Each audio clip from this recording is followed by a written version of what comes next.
அனைவருக்கும் வணக்கம்.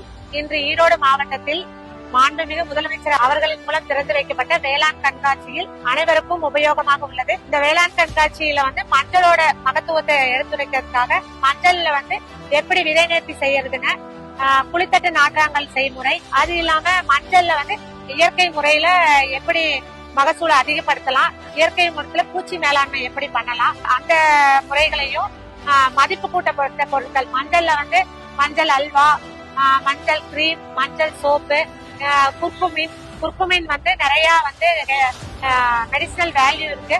அது நான் வெளி அளவுல நல்லா எக்ஸ்போர்ட் போயிட்டு இருக்குங்க. அத பத்தியும் அதுக்குரிய குர்குமின் எக்ஸ்ட்ராக்ஷன் யூனிட்டும் நம்மளுக்கு எக்ஸ்போர்ட்ல வச்சிருக்கோம். அது இல்லாம இம்ப்ரூவ்டு பாய்லர் அப்படின்னு சொல்லி பாய்லரும் நம்ம வச்சிருக்கோம். நார்மலா அண்டா முறையில தான் நம்ம வேவிப்போம். இந்த இம்ப்ரூவ்டு பாய்லர் நம்ம பயன்படுத்துறப்ப உங்களுக்கு அரை மணி நேரம் மஞ்சள் வேக வேண்டியது 5 to 8 நிமிஷத்துல நீங்க மஞ்சள் வேவிச்சிடலாம். நம்ம நார்மலா விதை மூலம் தான் நடவு மேற்கொள்வோம். ஆனா இந்த குளித்தட்டு நாற்றாங்கல் முறையில நீங்க மஞ்சள் நடவு பண்றப்ப ஒரு ஏக்கருக்கு 400 கிலோ இருந்தா போதும். அதே நார்மல் மெத்தட்ல நீங்க பயன்படுத்துறப்ப 800 to 1000 கிலோ உங்களுக்கு தேவைப்படும். அதே மாதிரி நீங்க குளித்தட்டு நாற்றாங்கல் முறைக்கு போனீங்கன்னா 9 மாசத்துல அறுவடை பண்றது 8 மாசத்துலயே அறுவடை பண்ணலாம். ஒரே சீரான வளர்ச்சிக்கும் அதிக மகசூல் பெறுவதற்கும் இந்த மாதிரி உயர்ந்த தொழில்நுட்பங்களை பயன்படுத்தி அதிக மகசூல் பரணும்னு அனைத்து விவசாய பெருமக்களையும் கேட்டுக்கொள்கிறேன். நன்றி, வணக்கம்.